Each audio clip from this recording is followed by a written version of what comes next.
कहानी का पूरा आनंद लेने के लिए इसके पिछले भाग को सुनना बिल्कुल भी मत भूलिएगा। उसका प्लेलिस्ट का लिंक मैं आपको डिस्क्रिप्शन बॉक्स पर दे दूंगी और साथ में कमेंट बॉक्स में पिन भी कर दूंगी, तो आप वहां से भी जाकर सुन सकते हैं। सभी अपनी अपनी पूजा कर मंदिर से बाहर आते हैं। तभी जीवन रूथ से कहता है, रूथ प्लीज़, क्या तुम रूही को डांस एकेडमी छोड़ दोगी? क्योंकि मुझे जूही के साथ कहीं जाना है। रूही ये सुनकर बहुत अनकंफर्टेबल फील करती है, मगर रूथ जीवन से कहता है, हाँ मैं उसे छोड़ दूंगा। तो जीवन खुश होते हुए कहता है, ठीक है। तो फिर जीवन जूही को लेकर वहाँ से चला जाता है।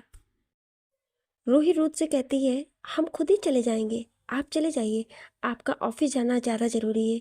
जिसे सुनकर रूथ कहता है, पहले तुम्हें पहुँचाना ज़्यादा ज़रूरी है, चलो मैं तुम्हें छोड़ देता हूँ। रूही हाँ में अपनी गर्दन हिला देती है। रूथ रूही को लेकर के उसकी डांस एकेडमी छोड़ने के लिए वहाँ से चला जाता है। कार में बहुत ही शांति होती है। तभी रूथ शांति को तोड़ने के लिए एक सॉन्ग प्ले करता है। गाना इतना खूबसूरत होता है कि दोनों के मन को सुकून दे रहा होता है। सनम रे सॉन्ग चल रहा होता है। तभी रूथ रूही से कहता है कि तुमने मुझे बताया नहीं कि तुमने मुझसे शादी करने के लिए हाँ क्यों कही। जिसे सुनकर रूही को समझ नहीं आ रहा होता है कि वो क्या जवाब दे। तभी वो कहती है, हम नॉर्मल फैमिली से बिलोंग करते हैं और आज तक वही हुआ है जो मेरे मम्मा पापा ने मेरे लिए चाहा है।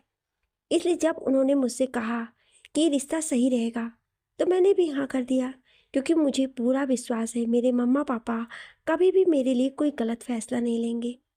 जिसे सुनकर रूथ मुस्कुराता है, मगर फिर वो कहता है, मगर आपकी भी तो कोई पसंद होगी ना। तभी रूही कहती है, हाँ पसंद तो मेरी भी है, मगर जीवन ने मेरी सारी पसंद बहुत अच्छे से जानता है। और जब उसने कहा कि आप मेरे लिए परफेक्ट हैं तो इसमें सवाल उठाने की कोई ज़रूरत ही नहीं है। जिसे सुनकर रूथ मुस्कुराते हुए कहता है, यानी कि आप मानती हो कि मैं आपको पसंद हूँ। रूही शर्मा जाती है और वो कुछ नहीं कहती है और कार से बाहर देखने लगती है। तभी रूथ कहता है, लीजिए पहुँच गया आपके डांस एकेडमी। रूही हैरान होते हुए कहती है, मगर आपको कैसे पता कि ये मेरा डांस एकेडमी है? जिसे सुनकर रूथ मुस्कुराते हुए कहता है, आपकी हर एक्टिविटी के बारे में मालूम है मुझे। रूथ की बातें सुनकर रूही मुस्कुराने लगती है। तभी रूथ खुद गाड़ी से बाहर निकलता है और रूही के साइड का दरवाज़ा खोल उसे भी बाहर निकालता है। जैसे ही रूही बाहर निकलती है, वो वहाँ से रूथ को थैंक्स कहकर जाने लगती है। तो रूथ उसका हाथ पकड़ उसे अपनी ओर खींचते हुए धीरे से उसके कान के पास जाकर कहता है, आज शाम 6 बजे होटल ताज में क्या आप मुझसे मिलने आ सकती हैं? जिसे सुनकर रूही कोई जवाब नहीं देती है। तभी रूथ कहता है, मैं आपका इंतज़ार करूँगा, यदि आपको सही लगे तो आप ज़रूर आना, मैं आपका इंतज़ार करूँगा। वो इतना कहकर रूही को छोड़ देता है। रूही दौड़ते हुए अपने डांस एकेडमी चली जाती है। उसके दिल की धड़कन इतनी तेज़ होती है कि मानो मेट्रो ट्रेन जितनी तेज़ चलती है।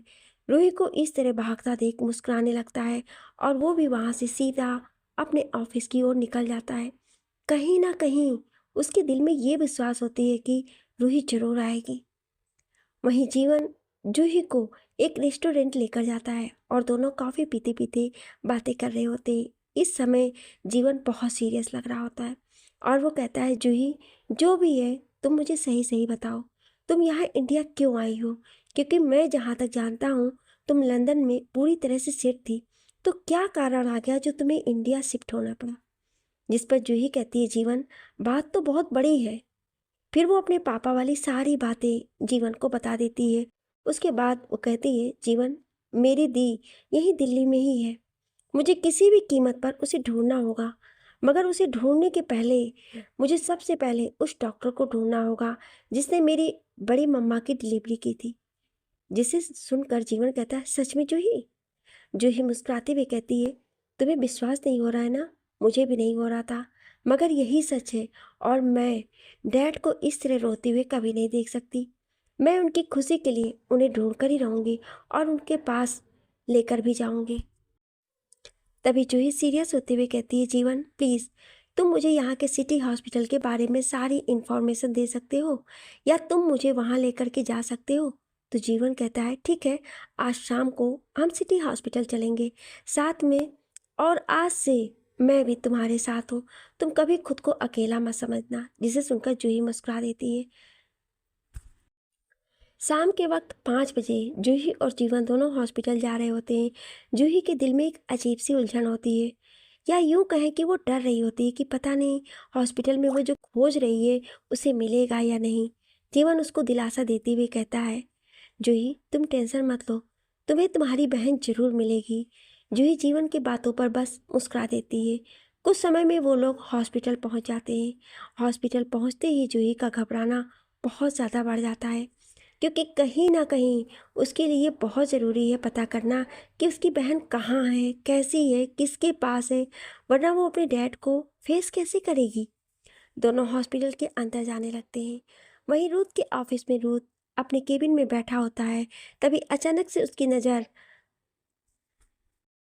वक्त पर चली जाती है। वो वक्त देखता है तो उसमें 5:15 बज रहे होते हैं। वो कुछ सोचते हुए अपने केबिन से बाहर निकलता है और फिर वो कार लेकर निकल जाता है। वहीं डांस एकेडमी में रूही अपने में ही उलझी हुई होती है। उसे समझ ही नहीं आ रहा होता है कि उसे रूथ के बुलाए जगह पर जाना चाहिए या नहीं। फिर भी वो कुछ सोचते हुए अपने घर की ओर निकल जाती है। वो जैसे ही घर पहुंचती है, वो अपनी माँ से कहती है, मम्मा मैं आज निशा के घर जा रही हूँ, उसका बर्थडे पार्टी है, प्लीज़ मेरा वेट मत करना, आने में थोड़ी लेट हो जाएगी। वो इतना कह पाती अपने कमरे में चली जाती है और एक अच्छी सी ड्रेस पहनकर वहाँ से निकल जाती है। उसके दिल में बहुत सी घबराहट होती है, मगर फिर भी वो जाती है। सभी अपने नए नए मंजिल की ओर कदम रख रहे होते हैं, मगर देखना ये है कि किसकी कैसी मंजिल मिलती है।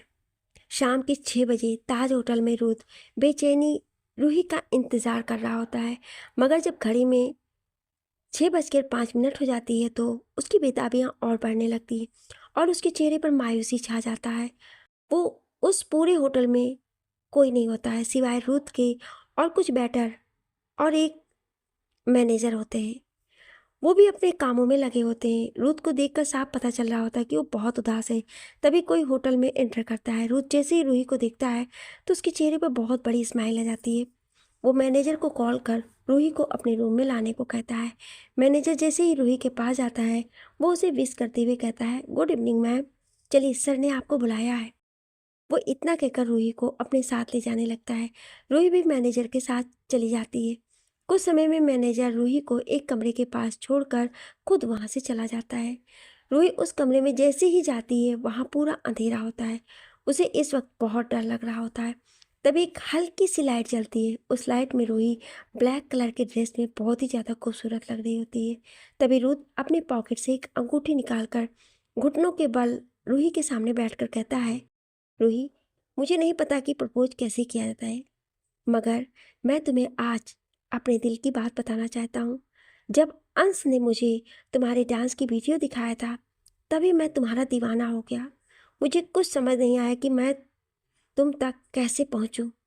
तो मैंने भैया और भाभी से कहकर हमारी शादी फिक्स करवा दी, मगर इसमें मैंने तुम्हारी एक बार भी मर्जी नहीं पूछा। रूही, क्या तुम मुझसे शादी करना चाहोगी? मैं तो अपनी पूरी जिंदगी तुम्हारे साथ बिताना चाहता हूँ। रुथ इतना कहता है और रूही के जवाब का इंतजार करने लगता है। रूही रुथ की ईमानदारी को देखकर खुश हो जाती है। वो हाँ में अपना सिर हिला देती है।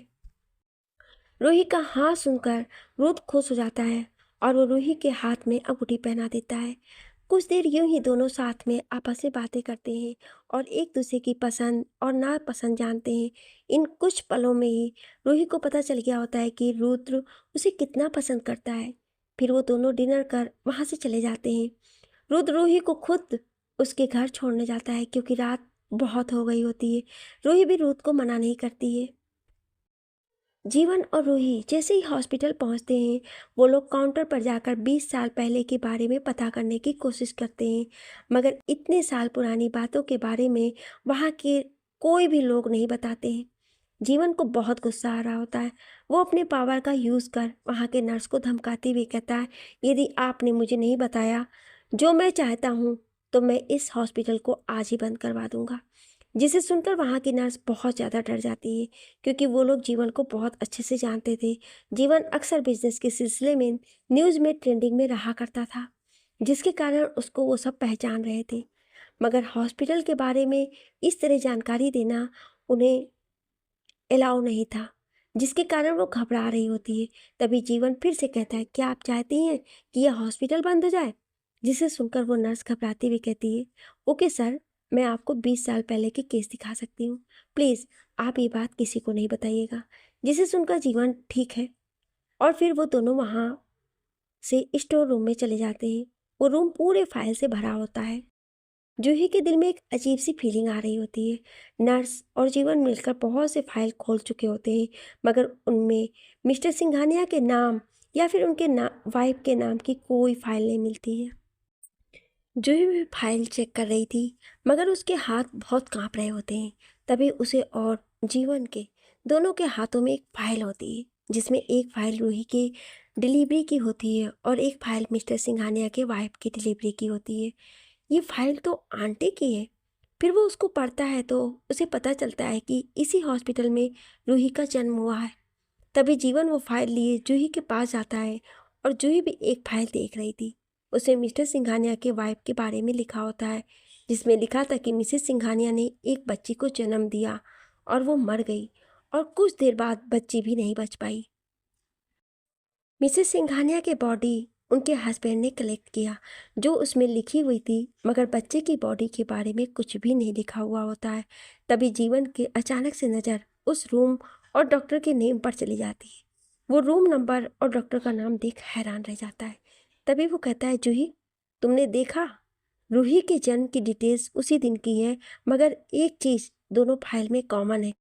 उन्हीं के जन्म के दिन ही तुम्हारी बहन का जन्म भी हुआ था, और दोनों के रूम भी आपस में एक दूसरे के सामने ही है। एक का रूम नंबर 105 और एक का रूम नंबर 106 है। तभी जूही कहती है, इसका मतलब हमें रूही दी के मॉम डैड से कुछ पता चल सकता है। जिसे सुनकर जीवन भी मुस्कुराते हुए हाँ कहता है। तभी जीवन कहता है, जूही ये देखो, इन दोनों की डिलीवरी भी एक ही डॉक्टर ने की है, डॉक्टर गुप्ता ने। जिसे देखकर जूही कहती है, जीवन एक बार ये डॉक्टर गुप्ता मेरे हाथ लग जाए, मैं इसे छोड़ूंगी नहीं। तभी जीवन उस नर्स से पूछता है, ये डॉक्टर गुप्ता हमें कहाँ मिलेंगे? जिसे सुनकर नर्स घबराती हुई कहती, सर, डॉक्टर गुप्ता ने ये हॉस्पिटल छोड़ दिया है।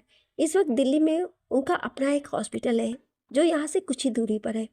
फिलहाल के लिए वो आउट ऑफ कंट्री गए हैं, जिसके कारण आपकी मुलाकात उनसे नहीं हो पाएगी। तभी जीवन अपना कार्ड उस नर्स को देते हुए कहता है, ये लो, ये मेरा कार्ड है। जैसे ही डॉक्टर गुप्ता आए और तुम्हें पता चले तो मुझे फ़ोन कर देना, और याद रखना, ये तुमने मुझे नहीं बताया तो मैं इस हॉस्पिटल को बंद भी करवा सकता हूँ। जिसे सुनकर नर्स कहती है, जी सर, मैं आपको इन्फॉर्म कर दूंगी। वो नर्स अच्छी थी, वो नहीं चाहती थी कि हॉस्पिटल बंद हो। इस हॉस्पिटल से बहुत से लोगों का घर और जीवन चल रहा था, जिसके कारण वो जीवन की बातें मानने के लिए मजबूर होती है। जीवन दोनों फाइल लेकर वहाँ से चला जाता है।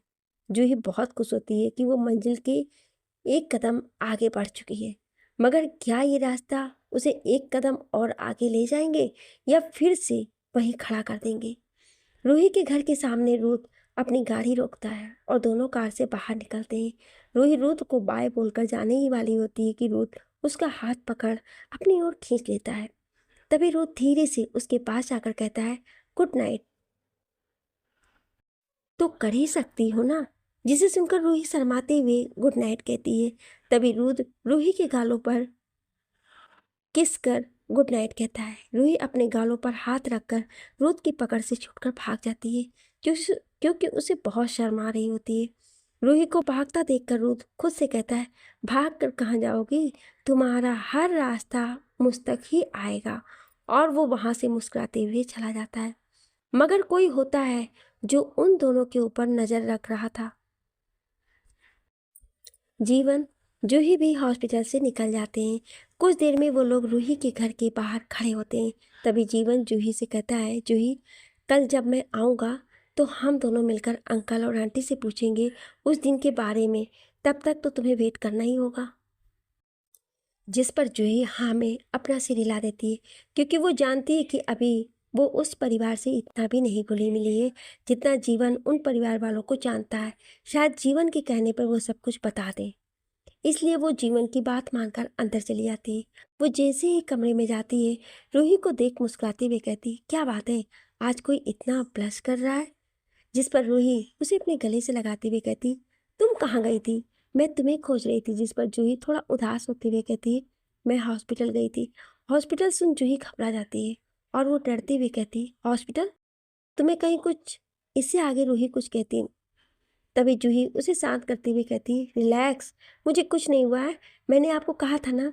बस उसी सिलसिले में कुछ जानकारी लेने गई थी। जिसे सुन जूही शांत होती है और वो उससे पूछती है, कुछ पता चला? जिस पर जूही ना में अपना सिर हिला देती है, क्योंकि वो अभी कुछ भी नहीं बताना चाहती थी। तभी जूही कहती है, इन सब बातों को छोड़िए और मुझे ये बताइए कि आप इतना मुस्कुरा क्यों रही हैं? कुछ तो वजह होगी ना। जिस पर रूही फिर से शर्माने लगती है और वो कुछ नहीं कहती है। तभी जूही रूही को छोड़ छेड़ते हुए कहती है, जीवन ने मुझसे कहा था कल कोई आने वाला है यहाँ रोके के लिए। लगता है आप उन्हीं के ख्यालों में। जिसे सुन रूही और शर्माने लगती है और वो रखे पिलो में अपना मुंह छिपा लेती है। रूही को इस तरह शर्माते और खुश देख पता नहीं क्यों मगर जूही को बहुत अच्छा लग रहा था और वो उसी तरह से उसे गले लगा लेती है। और वहीं रूथ के घर में सभी तैयारियां कर रहे होते हैं, क्योंकि कल रूथ और रूही का रोका होने वाला है। रूथ के मुताबिक शादी एकदम सिंपल तरीके से होना था, क्योंकि वो चाहता है ज़्यादा लोगों को रूही के बारे में ना पता चले, क्योंकि रुद्र के बहुत से दुश्मन हैं जो रूही को नुकसान पहुंचाना चाहेंगे। जब उन्हें पता चलेगा कि रूथ की कमजोरी है रूही, इसलिए रुद्र ने साफ साफ शब्दों में कह दिया होता है कि वो शादी बिल्कुल सिंपल तरीके से ही करेगा कोर्ट में। उसकी फिक्र और उसकी भावना का कद्र करते हुए सभी हाँ कह देते हैं। किसी को कोई ऐतराज नहीं होता है। वहीं दूसरी ओर एक छोटे से घर में लगभग रुद्र के ही उम्र का लड़का घर के पूरे सामानों को फेंक रहा होता है और वो खुद से कहता है, नहीं रूही, तुम किसी और के साथ शादी नहीं कर सकती। तुम तो केवल मेरी हो।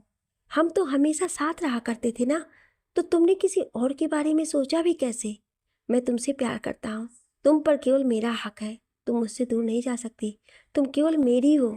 मुझे तुम्हें अपने पास लाना ही होगा। तुम्हें मुझे छोड़कर नहीं जा सकती हो। मुझे किसी भी तरह तुम्हें शादी करने से रोकना ही होगा, क्योंकि तुम मेरी हो, केवल मेरी। हम साथ में कितने अच्छे लगते थे। तुमने एक बार भी हाँ कहने से पहले ये नहीं सोचा कि मेरा क्या होगा। इसकी सज़ा तो मैं तुम्हें दूंगा, मगर पहले मैं तुम्हें अपने पास लेकर आऊँगा। और वो वहीं बेड पर रूही का फोटो लेकर सो जाता है। एक नई सुबह। आज सभी बहुत खुश होते हैं, क्योंकि सभी रुद्र और रूही के लिए बहुत खुश होते हैं। रूही की माँ का तो खुशी का ठिकाना ही नहीं था। वो बहुत खुश होती है। सुबह से ही जूही 2 बार उनसे बातें करने जा चुकी होती है, मगर उन्हें इतना खुश देख उसकी हिम्मत ही नहीं होती है। तभी वो सोचती है कि वो रोके के बाद रूही के मॉम डैड से बात करेगी। इसलिए वो अब अपना पूरा ध्यान रूही के रोके में लगाती है। पूरे घर को बहुत अच्छे से डेकोरेट किया गया था और रूथ के परिवार वाले बस कुछ ही देर में वहाँ पहुँचने वाले थे। रूही भी अपने कमरे में तैयार हो रही होती है। वो बहुत ही ज़्यादा खूबसूरत लग रही होती है। खुले बाल, हल्के मेकअप, रेड लिपस्टिक, मतलब आज रूथ का होश खोना ही था उसे देखते ही। रूही को देख आज रोत उस पर फिर से फिदा हो जाता है। वहीं जूही भी घर की पूरी सजावट में रूही की मम्मी की हेल्प करने के बाद वो भी तैयार होने आती है और वो भी लगभग पूरी तैयार हो चुकी होती है। तभी वहां 2-3 गाड़ियों के रुकने की आवाज आती है। गाड़ी की आवाज सुन जूही कहती है, लो आ गई आपकी बारात। जूही के कहते ही रूही मुस्कुरा देती है। उसे अपने दिल में एक अजीब सी फीलिंग हो रही होती है। शायद ये फीलिंग हर वो लड़की को होती है जो अरेंज मैरिज करती है। पहली गाड़ी से रुद्र के भाई भाभी और अंश बाहर निकलते हैं और दूसरी गाड़ी से रुद्र बाहर निकलता है और उसके पीछे पीछे वाली गाड़ी से जीवन बाहर निकलता है। जीवन रुद्र के साइड से होता है, क्योंकि रूही के पास तो उसका सारा परिवार है। अब तो उसके पास एक बहन भी है, मगर रुद्र के पास उसके भाई भाभी के अलावा कोई नहीं है।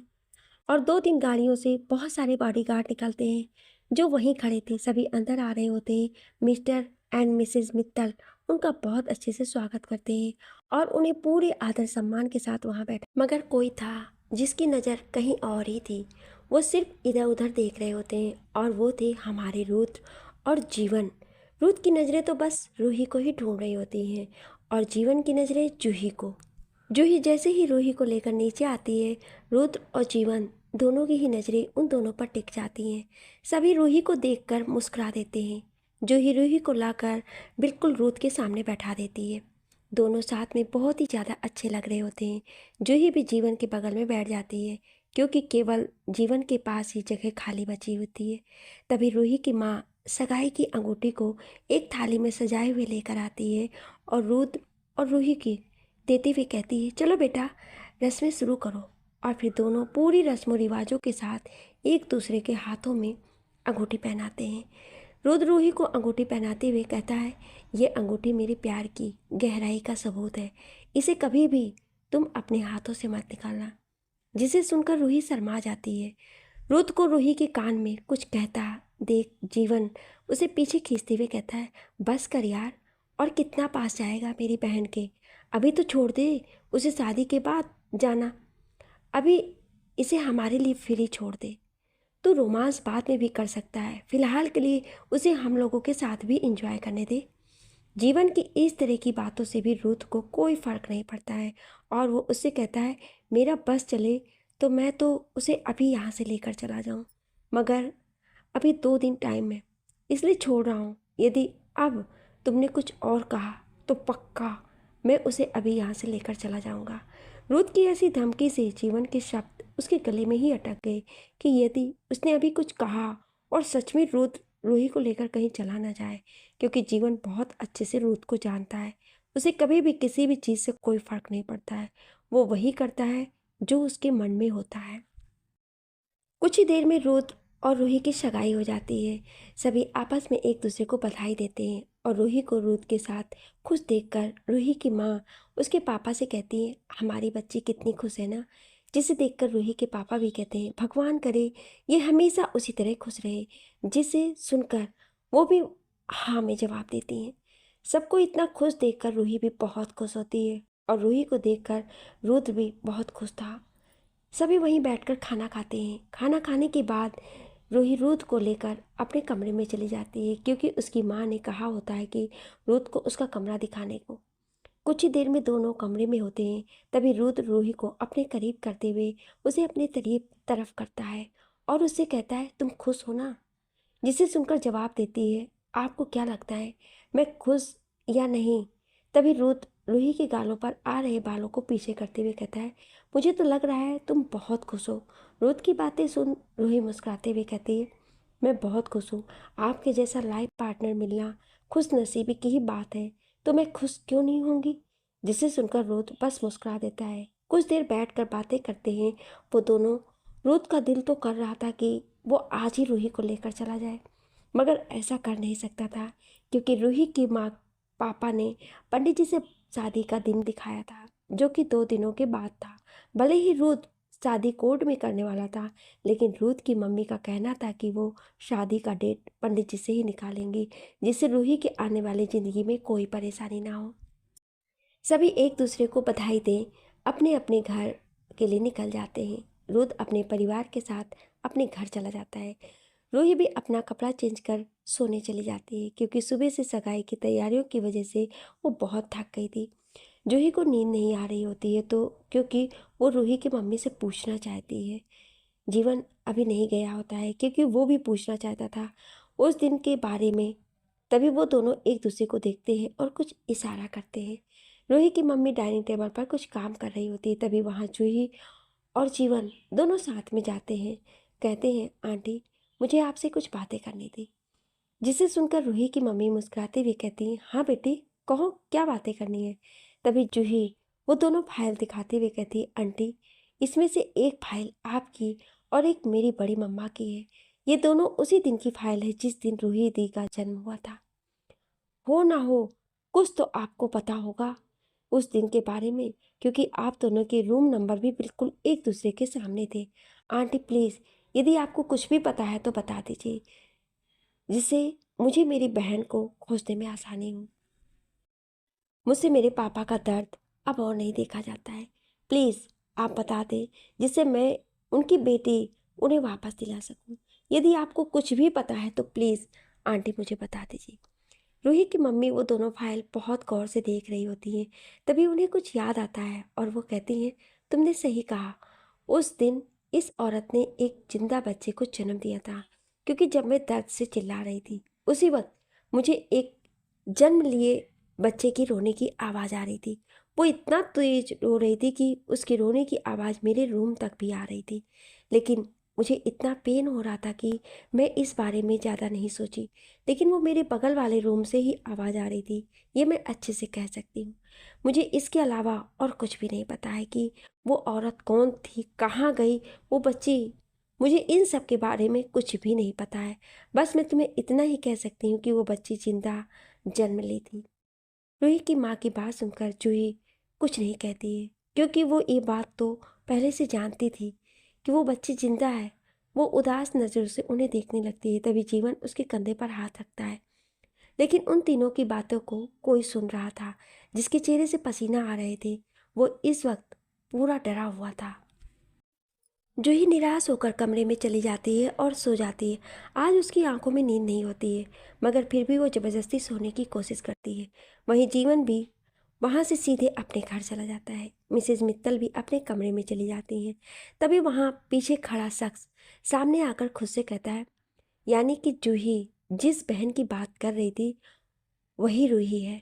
मगर नहीं, मैं ये बात कभी भी जूही को पता नहीं चलने दे सकता, वरना रूही की माँ का क्या होगा। ये तो ये जानकर कि रूही उसकी अपनी बेटी नहीं है, वो मर जाएगी। नहीं, मैं इतना बड़ा रिस्क नहीं ले सकता हूँ। जूही बेटा, हो सके तो मुझे माफ़ करना, मगर ये सच्चाई तुम्हें कभी नहीं पता चल सकती। मैं अपनी वाइफ को अपनी आंखों के सामने मरता हुआ नहीं देख सकता हूँ। रूही हमारी बेटी है और हमेशा हमारी ही बेटी रहेगी। हाँ, उस रात मैं ही था जिसने डॉक्टर को कुछ पैसे देकर जूही को उसकी माँ की गोद में डाला था, क्योंकि मैं नहीं चाहता था कि वो ये जानकर कि उसने मरे हुए बच्चे को जन्म दिया, वो मर जाए। वो पहले से ही हार्ट की पेशेंट है, और यदि उसे पता चलता कि उसने एक मरे हुए बच्चे को जन्म दिया है तो वो तो मर जाती। इसलिए जब मुझे पता चला कि सामने वाले कमरे में एक लेडीज़ ने बच्चे को जन्म देकर अपनी जान गंवा दी है, तो मैंने डॉक्टर से बात कर उस बच्ची को अपने बच्चे से बदल दिया, और ये बात किसी को नहीं पता चली। मगर आज जूही, तुम मेरी इतने सालों की तपस्या को इस तरह सबके सामने लाकर बर्बाद नहीं कर सकती हो। तुम और तुम्हारे पापा तो खुश थे ना अपनी लाइफ में, तो फिर क्यों आ गई हमारी लाइफ में हमारे परिवार को बिखेरने के लिए। मैं तुम्हें अपना परिवार नहीं बिखेरने दूंगा। रूही मेरी बेटी है, केवल मेरी। वो हम दोनों की बेटी है और हमेशा हम दोनों की बेटी ही रहेगी। सच तुम्हें कभी पता नहीं चलेगा, तुम खाली हाथ ही वापस लंदन जाओगी। वो भी बहुत जल्दी ही। रूही की शादी होते ही मैं तुम्हें समझा बुझाकर लंदन वापस भेज दूंगा, क्योंकि यदि तुम यहाँ रही तो मेरे लिए बहुत मुश्किल हो जाएगा। मिस्टर मित्तल इतना कहे वो भी अपने कमरे में चले गए। उन्हें अब डर लगने लगा था कि यदि रूही को पता चल जाएगा कि ये उनके माँ बाप नहीं हैं, तो वो क्या सोचेगी। क्या वाकई में रूही मिस्टर मित्तल को माफ़ कर पाएगी? क्या रूही की मम्मी इस बात को एक्सेप्ट कभी कर पाएंगी कि रूही उनकी बेटी नहीं है? वो यही सब सोच रहे होते हैं। इसी तरह दिन बीत जाते हैं। 2 दिन कैसे बीत जाता है किसी को पता नहीं चलता है। जहाँ जूही अपनी बहन की जानकारी ना पाने से दुखी थी, वहीं मिस्टर मित्तल ये जानकर कि रूही ही जूही की बहन है, बहुत ज़्यादा परेशान थे कि कहीं रूही को ये बात पता चल जाए कि वो उनकी सगी बेटी नहीं है। इन सब से बेखबर रूही और रूही की माँ शादी की तैयारियों में लगे होते हैं।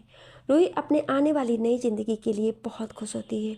आज शादी वाले दिन सभी तैयारियां कर रहे होते हैं कोर्ट जाने के लिए। रूही पूरी दुल्हन के लिबास में बैठी होती है। वो बहुत ही ज़्यादा खूबसूरत लग रही थी। तभी उसे छेड़ते हुए जूही कहती है, वाओ, आप कितनी खूबसूरत लग रही हो। आज तो लगता है रुद्र जी आप पर मर मिटने को तैयार होंगे। जिसे सुनकर रूही शर्मा जाती है।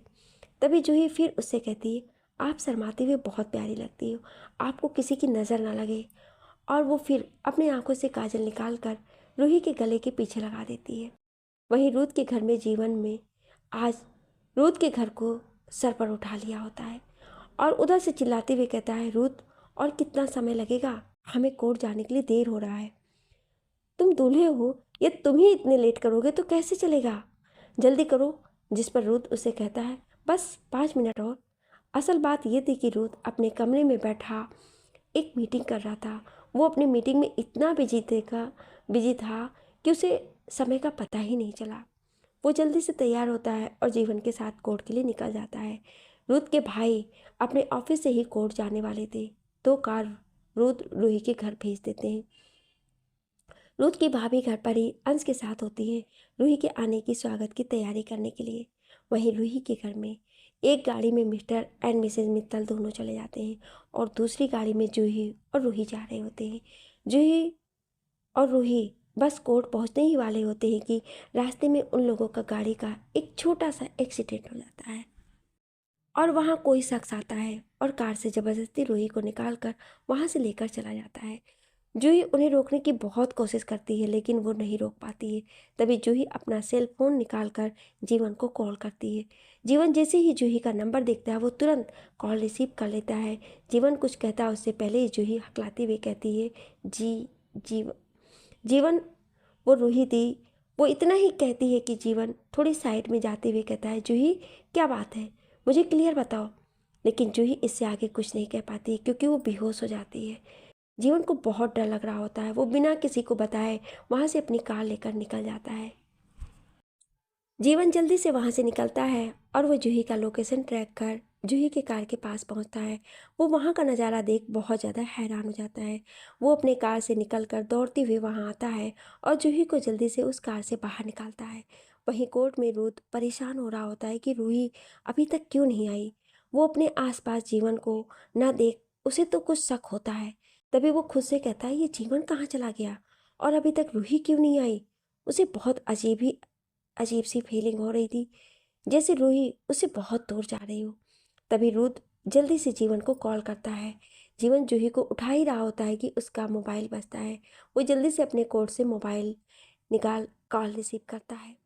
बिना देखे ही किसका है, कॉल रिसीव करते हुए ही रुद्र की परेशानी भरी आवाज़ सुनाई देती है, जीवन कहाँ हो तुम, और ये जूही अब तक क्यों नहीं आई। रूही को लेकर जिस पर जीवन थोड़ा सा परेशान होते हुए कहता है, रुद्र जल्दी से मैं तुम्हें एक लोकेशन भेज रहा हूँ, वहाँ आ जाओ, जितना जल्दी हो सके उतना, कहकर कॉल कट कर देता है। रोज जीवन की बातें सुन बहुत परेशान हो जाता है। उसे समझ नहीं आता है कि जीवन ने क्यों उसे वहाँ बुलाया है। भाई अभी तो उसकी शादी होने वाली थी और अभी वो उसे वहाँ से आने को कह रहा है, मगर क्यों। लेकिन वो सभी बातों को छोड़ जीवन के सेंड किए लोकेशन की ओर चल पड़ता है। उससे सभी पूछते हैं कि वो कहाँ क्यों जा रहा है, मगर वो सभी की बातों को इग्नोर कर वहाँ से चला जाता है क्योंकि उस वक्त उसे रूही की बहुत ज़्यादा चिंता हो रही होती है। रुद्र अपने कार में बैठा अपने आप से कहता है, आई होप रूही कि तुम ठीक हो। मुझे बहुत अजीब सी फीलिंग आ रही है, तुम्हें कुछ नहीं होना चाहिए। इस वक्त उसके चेहरे पर सिर्फ परेशानी दिख रही होती है। कुछ ही देर में रुद्र जीवन का सेंड किए पते पर पहुंच जाता है और वो वहाँ का नज़ारा देख वो भी हैरान हो जाता है। वो जल्दी से अपने कार से निकल कर वहाँ पहुँचता है तो देखता है कि जीवन जूही को उठाने की कोशिश कर रहा है। वो जल्दी से वहाँ जाता है, जीवन से पूछता है कि ये क्या हुआ, और यदि जूही यहाँ है तो रूही कहाँ है, वो ठीक तो है ना। जिस पर जीवन कुछ नहीं कहता है क्योंकि उसे भी तो कुछ नहीं पता है। तभी रुद्र थोड़े गुस्से में कहता है, जीवन मुझे बताओ रूही कहाँ है। जिस पर जीवन कहता है, मुझे नहीं पता, मैं जब यहाँ आया था तो जूही बेहोश थी, मैं उसे तभी से उठाने की कोशिश कर रहा हूँ मगर वो उठ नहीं रही है। तभी रुद्र जीवन की कार में पड़े पानी की बोतल को जल्दी से रूही के चेहरे पर छिड़कता है, जिससे जूही को होश आने लगता है। जिसे देख जीवन के चेहरे पर से थोड़ी सा परेशानी कम होती है। तभी रुद्र जूही से कहता है, जूही ये एक्सीडेंट कैसे हुआ, तुम लोग यहाँ कैसे, और रूही कहाँ है। तुम यहाँ हो तो रूही को भी तो यहीं होना चाहिए। रुद्र के इतने सारे सवाल सुन जूही परेशान हो जाती है और वह एक्सीडेंट हुए कार की तरफ इशारा करती है। वो दोनों जैसे ही कार की ओर देखते हैं लेकिन उन्हें कुछ भी समझ नहीं आता है। तभी रुद्र जूही से कहता है, जूही उधर क्या। तभी जूही कार की ओर इशारा करते हुए कहती है, वो उसने वहाँ कुछ। वो इतना ही कह पाती है कि उसके सर में फिर से दर्द होने लगता है क्योंकि उसके सर से हल्का सा खून निकल रहा होता है, जो उसे एक्सीडेंट में चोट लगी थी। जीवन जूही को संभालने लगता है और रुद्र एक्सीडेंट हुए कार की ओर आता है। जैसे ही कार के आगे आता है वो हैरान हो जाता है और वो 2 कदम पीछे हो जाता है। रुद्र को इतना हैरान और परेशान देख जीवन भी जूही को संभालते हुए वहाँ आता है और जब वो वहाँ का नज़ारा देखता है तो वो भी हैरान हो जाता है क्योंकि कार के आगे वाले कांच जो आधा टूटा और आधा ठीक होता है, उस पर किसी के खून से बहुत बड़े बड़े अक्षरों में लिखा होता है, रूही सिर्फ मेरी है और हमेशा मेरी ही रहेगी। मैं उसे तुम सबसे दूर, बहुत दूर लेकर के जा रहा हूँ। उसे खोजने की कोशिश भी मत करना, क्योंकि वो तुम लोगों की कभी नहीं मिलेगी, क्योंकि वो मेरी है, केवल मेरी। वहाँ लिखा देख जैसे रुद्र सदमे में चला जाता है और एक बार वो बहुत जोर से रूही चिल्लाता है। वहाँ का नज़ारा देख रुद्र की आंखों में इस दुनिया जहान का गुस्सा भरा हुआ था। वो इस वक्त बिल्कुल शिव जी का रूप लग रहा था। शिव जी जैसे सती के चले जाने के बाद क्रोध में आ जाते हैं, बिल्कुल वैसा ही रूप रुद्र का लग रहा होता है इस वक्त।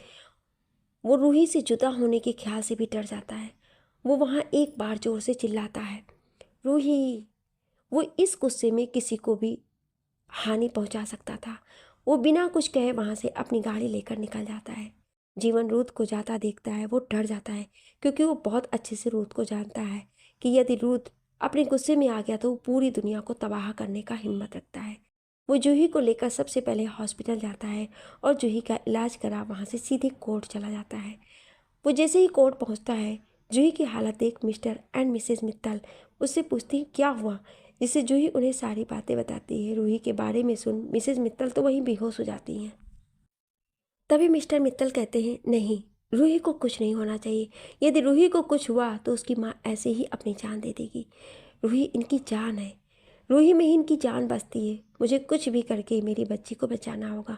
वो इतना कहते हैं और फिर वो भी वहाँ से निकल जाते हैं, जूही को रूही की माँ का ख्याल रखने के लिए कहकर। जूही और जीवन मिलकर मिसेज मित्तल को लेकर वहाँ से चले जाते हैं। वहीं रूथ का भाई ये सब सुनकर परेशान हो जाता है। जीवन उनसे कह देता है कि वो घर चले जाए, अब ये शादी आज नहीं हो पाएगी। वो भी अपने आदमियों को रूही को खोजने के लिए लगा देते हैं और अपने घर चले जाते हैं। मगर जैसे ही वो घर पहुंचता है, उसकी वाइफ नैना उसे देख हैरान होती है। तभी वो उसे सारी बात बता देता है, जिसे सुनकर नैना धड़ाम से सोफे पर बैठ जाती है और वो कहती है, नहीं, रूही को कुछ नहीं होना चाहिए। रुद्र ने पहली बार किसी लड़की में इतना दिलचस्पी दिखाया है। रूही में ही उसकी जान बसती है। यदि रूही को कुछ हो गया तो तुम समझ रहे हो ना मैं क्या कहने की कोशिश कर रही हूँ। वो सब कुछ तबाह कर देगा। कुछ भी करो, मगर प्लीज़ तुम रूही को ढूंढो। रूही को कुछ नहीं होना चाहिए। नैना की बात सुन वो हाँ में अपना सिर हिलाकर वहाँ से चला जाता है। सभी रूही को ढूंढने की कोशिश कर रहे होते हैं, मगर रूही अभी कहाँ है ये किसी को नहीं पता चल सकता है। वहीं मुंबई के एक छोटे से घर में, जो दिखने में बहुत ही ज़्यादा खूबसूरत लग रहा होता है, उसी घर के एक कमरे में एक लड़की दुल्हन के लिबास में बेहोश पड़ी होती है। वो बेड पर तो आराम से सो रही थी, लेकिन उसे देखकर कोई भी कह सकता था कि उसे यहाँ ज़बरदस्ती लाया गया था, क्योंकि उसके दोनों पैर, दोनों हाथ बंधे होते हैं और मुंह पर टेप लगा होता है। पूरे कमरे में उसी लड़की की तस्वीरें लगी होती हैं। तभी उस कमरे में एक लड़का आता है, उसे देखते हुए कहता है, तो फाइनली तुम मेरे पास आ ही गई। तुम्हारी हिम्मत भी कैसी हुई उससे शादी करने की। तुम तो मेरी थी ना, हम कितने अच्छे दोस्त हैं। तुमने मुझे कहा था कि तुम मुझे कभी नहीं छोड़ोगी, फिर आज तुम उससे शादी कैसे करने जा रही थी। फिर थोड़ा रुक कर, इसकी सज़ा तुम्हें तुम्हें ज़रूर मिलेगी, मगर पहले मैं तुम्हें इन सब से दूर लेकर जाऊंगा। मुझे पता है वो लोग तुम्हें ढूंढने की पूरी कोशिश कर रहे हैं, लेकिन तुम चिंता मत करो जान, मैं तुम्हें यहाँ से बहुत दूर लेकर जाऊंगा, जहाँ हम और तुम होंगे। हम दोनों बहुत खुश रहेंगे, हमें किसी की ज़रूरत नहीं है। इतना कहता है और ज़ोर ज़ोर से चिल्लाने लगता है, आई लव यू रूही, तुम केवल मेरी हो, तुम केवल मेरी हो और हमेशा मेरी ही रहोगी। वहीं रुद्र वहाँ से सीधा अपने उस घर में जाता है जहाँ उसने रूही के लिए छोटा सा सरप्राइज प्लान किया था। वो उस घर में जैसे जाता है, उसे रूही का हंसता हुआ चेहरा दिखता है। तभी वो अपनी उंगली में पहने हुए अंगूठी को देखते हुए कहता है, नहीं रूही, तुम केवल मेरी हो। दुनिया की कोई भी ताकत तुम्हें मुझसे नहीं अलग कर सकती। तुम पर केवल मेरा हक है। मैं तुम्हें कहीं से भी ढूंढ लाऊंगा और तुम्हें जिसने भी मुझसे दूर करने के बारे में सोचा है, मैं उसका वो हंस करूँगा कि वो ज़िंदगी भर खुद को कोसेगा कि उसने तुम्हें मुझसे अलग करने के बारे में सोचा। और फिर वो वहाँ से किसी को कॉल कर कहता है, मुझे मिस्टर मित्तल के घर से कोर्ट जाने वाले रास्ते के सारी फ़ोटोज़ एंड वीडियोज़ चाहिए। अभी इसी वक्त। यदि 5 मिनट में मुझे वो फ़ोटो और वीडियोज़ नहीं मिला तो सोच लेना तुम सबकी नौकरी गई। रुथ के इतना गुस्से भरी आवाज़ों को सुन वो आदमी डर जाता है और यस बास कहता है, जिसे सुन रुथ कॉल कट कर देता है। फिर किसी को फ़ोन करता है दूसरी साइड से। जी कहिए रुथ साहब, आपने हमें किस लिए याद किया। तभी रूथ गुस्से में कहता है, मेरी मंगेतर को किसी ने किडनैप कर लिया। यदि 1 घंटे के अंदर वो मुझे नहीं मिली और उसे किडनैप करने वाले को आपने नहीं पकड़ा तो सोच लीजिएगा मैं किसी के पास भी उसकी नौकरी नहीं रहने दूंगा।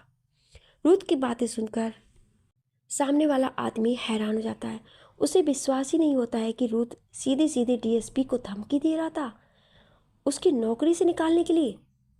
तभी वो लड़खड़ाते हुए आवाज़ में कहता है, रोज़ साहब आप चिंता ना करें, आपकी मंगेतर बहुत ही जल्द मिल जाएगी, हम उन्हें ढूंढ लेंगे, आप परेशान ना हो। और फिर अपने कामों में लग जाता है। मुंबई के सारे पुलिस रूही को ढूंढ रहे थे, साथ में रूथ के भी सारे आदमी, सभी कोई रूही को ढूंढ रहे होते हैं। जीवन ने भी अपने आदमियों को लगाया होता है रूही को ढूंढने के लिए। मिस्टर मित्तल भी परेशान थे रूही को ढूंढने के लिए।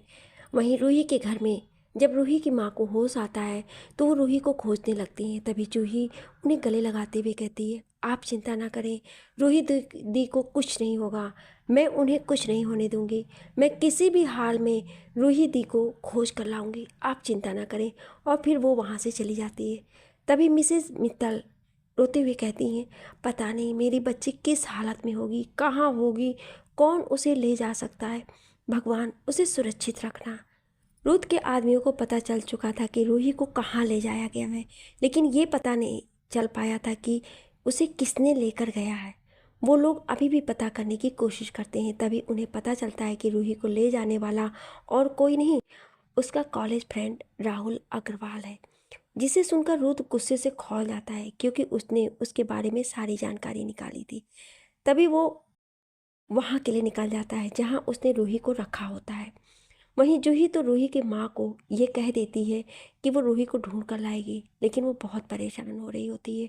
अभी वो अपने कार में बैठी होती है, तभी उसे कुछ याद करते हुए कहती है, ये उससे मुझे रूही दी के बारे में पता चल जाएगा। थैंक गॉड कि मैंने वो ब्रेसलेट रूही दी को गिफ्ट किया।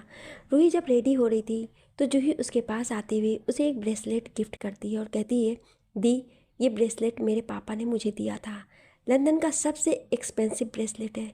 पापा कहते हैं कि इसमें एक डिवाइस भी है जिससे वो हमेशा मेरे लोकेशन के बारे में पता रख सकते हैं और वो हमेशा मुझसे कांटेक्ट कर सकते हैं। मैंने सोचा था जब मुझे मेरी बहन मिल जाएगी तो मैं उसे ये दूंगी, लेकिन पता नहीं क्यों दिल कह रहा है कि मैं ये आज आपको दूँ, इसलिए आज मैं ये आपको दे रही हूँ। जिसे सुनकर रूही कहती है, लेकिन ये तो तुम अपनी बहन, जिस पर जूही कहती है, तो आप भी तो ना मेरी बहन है। और वो मुस्कुराते हुए रूही को ब्रेसलेट पहना देती है। रूही उस ब्रेसलेट को देखती है, ब्रेसलेट वाकई में बहुत खूबसूरत है। तभी वो मुस्कुराते हुए कहती है, तुम्हें पता है इसकी खूबसूरती का राज क्या है? तो जूही उसे देखने लगती है। तभी रूही उसे कहती है, इसमें एक पिता का प्यार है और अब तो इसमें एक बहन का भी प्यार है, तो इसका खूबसूरत होना लाजमी है। जिसे सुन जूही मुस्कुराती है।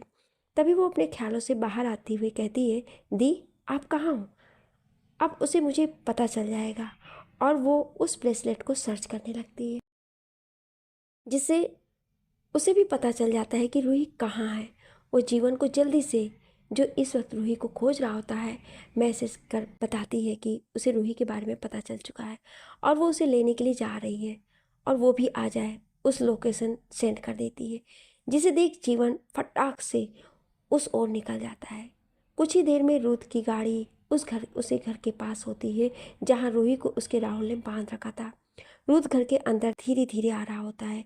वहीं रूही अपनी आंखों को खोलने की कोशिश करती है और जब उसकी आंखें पूरी तरह से खुल जाती हैं तो वो खुद को एक अनजान जगह और अपने पैर हाथ बंधे पाती है। तभी वो, ये कहाँ हूँ मैं, कहती है। हेल्प राहुल, तुम गलत कर रहे हो, खोलो प्लीज़, मुझे जाने दो, मेरे परिवार वाले बहुत डरे होंगे, प्लीज़ मुझे जाने दो। जिसे सुन राहुल अंदर आता है। वो मुस्कुराते हुए कहता है, कैसे जाने दूँ तुम्हें? तुम्हें तो पता है ना मैं तुम्हें कितना पसंद करता हूँ।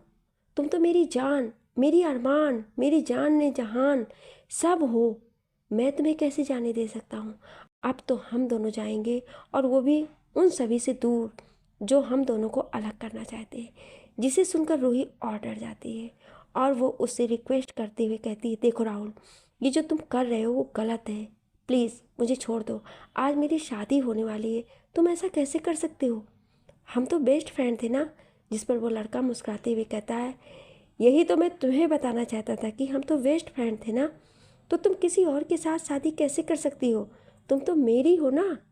जिस पर रूही उससे फिर से रिक्वेस्ट करते हुए कहती है, राहुल हम सिर्फ दोस्त हैं, मैं तुमसे प्यार नहीं करती, तुम मुझे यहाँ लाकर कुछ हासिल नहीं कर पाओगे क्योंकि रुद्र मुझे बहुत जल्दी ढूंढ लेंगे।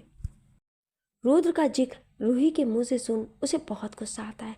वो जाकर सीधे रूही का गला दबाते हुए कहता है, बहुत भरोसा है ना तुझे उस पर, लेकिन तू देखना वो जब तक यहाँ आएगा तब तक हम बहुत दूर जा चुके होंगे। इतना कहकर वो रूही को छोड़ देता है।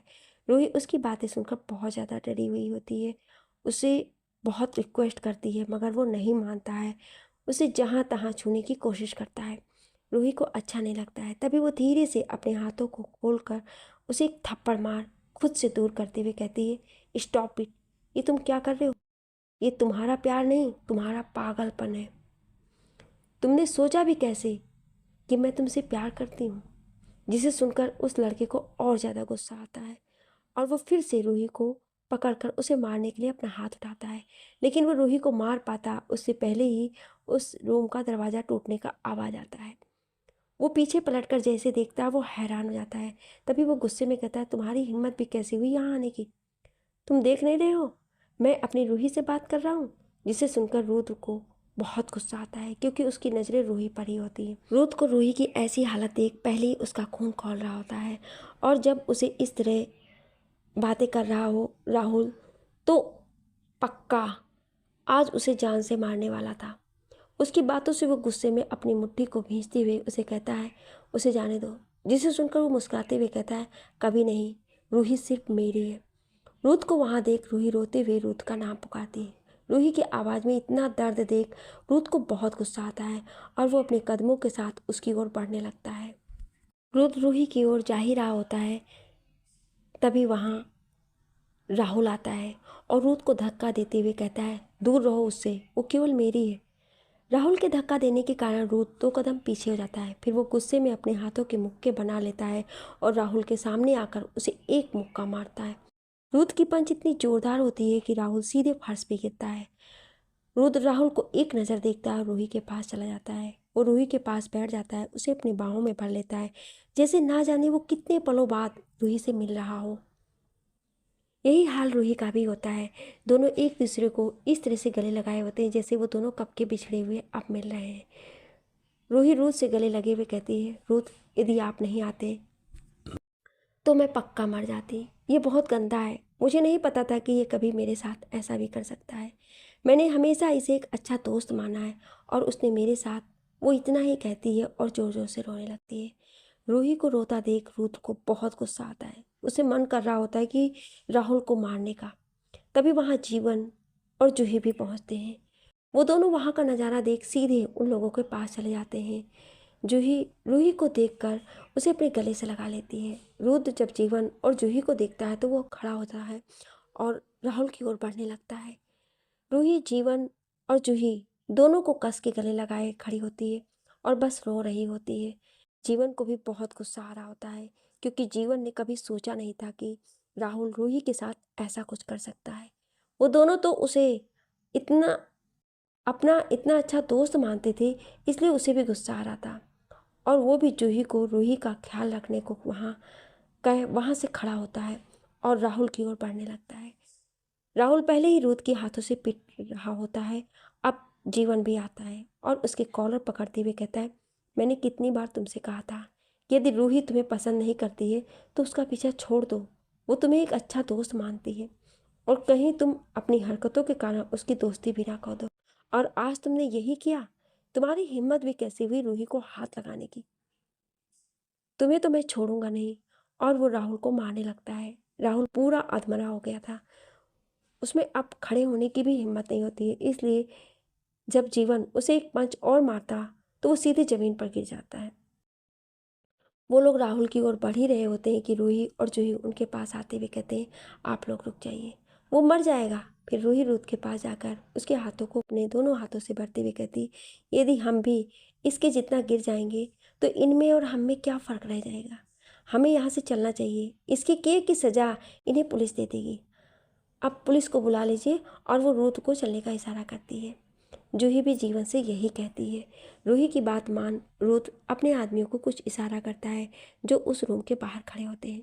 वो आदमी भी रूथ को इशारे में ही जवाब देते हैं कि उसका काम हो जाएगा। फिर वो रूही को पकड़कर जाने के लिए कमरे से निकलता है। जीवन और जूही पहले ही निकल जाते हैं। जीवन जूही आगे और रूही रूथ उनके पीछे होते हैं। वो लोग बाहर निकल ही रहे होते हैं, तभी राहुल खड़ा होता है और अपने पॉकेट से गन निकाल रूही पर पॉइंट करते हुए कहता है, रूही, ये तुम मेरी नहीं हुई तो मैं तुम्हें इसकी भी नहीं होने दूंगा। और वह रूही पर 2-3 गोलियां चला देता है। राहुल की बातें सुन रूही रूथ को धक्का दे देती है, जिसके कारण वो सारी गोलियां रूही को ही लग जाती हैं। गोलियां लगते ही रूही की आंख धीरे धीरे बंद होने लगती है। रूथ जल्दी से उसके पास जाता है और उसे अपने बाहों में थाम लेता है। वो गुस्से भरी नज़रों से रोहन को देखता है। जीवन और जूही भी दौड़ते हुए आते हैं। रूही की आंखें बंद होने को होती है, तभी रूही धीरे से कहती है, रूथ, मुझे माफ़ कर दीजिए। शायद हमारा सफ़र यहीं तक का था। आप हमेशा खुश रहिएगा, मैं बस यही चाहती हूँ। जीवन, तुम हमेशा जूही का ख्याल रखना। और जूही, जीवन तुमसे बहुत प्यार करता है। हो सके तो उसके प्यार को समझने की कोशिश करना और मेरी रूथ का ख्याल रखना। और फिर वो बेहोश हो जाती है। रूही की आंखें बंद होते हुए देख रुद्र उसे अपने गले से लगाते हुए कहता है, नहीं, तुम्हें कुछ नहीं होगा। मैं तुम्हें कुछ नहीं होने दूंगा। ये तुम्हें कुछ हो गया तो मैं पूरी दुनिया को तबाह कर दूंगा। तुम्हें कुछ नहीं हो सकता है और कुछ भी नहीं। और वो रूही को अपने बाहों में उठाता है और वहाँ से सीधे बाहर निकल जाता है। जीवन और जूही भी जल्दी से बाहर आते हैं और वो लोग गाड़ी के आगे बैठ जाते हैं। जीवन ड्राइविंग सीट पर बैठा होता है और उसके बगल वाली सीट पे जूही बैठी होती है। रुद्र रूही को लेकर पीछे बैठता है। वो उसे अपने बाहों में भरते हुए कहता है, रूही प्लीज़ कुछ देर हिम्मत रखना, मैं तुम्हें कुछ नहीं होने दूंगा। बहुत जल्दी हम हॉस्पिटल पहुंच जाएंगे, तुम्हें कुछ नहीं होगा। प्लीज़ रूही, तुम मुझे छोड़कर नहीं जा सकती हो। मैं तुम्हारे बिना नहीं जी पाऊंगा। मैं तुमसे बहुत प्यार करता हूँ। प्लीज़ रूही, तुम हिम्मत मत हारना। मैं तुम्हारे बिना नहीं जी सकता है। जीवन जूही बहुत अच्छे से देख रहे होते हैं कि रुद्र कितना पैनिक हो रहा है। रुद्र को इस हालत में देख जूही जीवन से कहती है, जीवन जल्दी कार चलाओ, हमें जल्दी हॉस्पिटल पहुंचना है। जिस पर जीवन हाँ में अपना सिर हिला देता है और वो कार की स्पीड और बढ़ा देता है। रुद्र उसी तरह रूही को अपने बाहों में लिए उससे बातें कर रहा होता है, लेकिन रूही का कुछ भी रिस्पॉन्स नहीं होता है। तो क्या होगा आगे जानने के लिए सुनिए अगले भाग में। Thank you.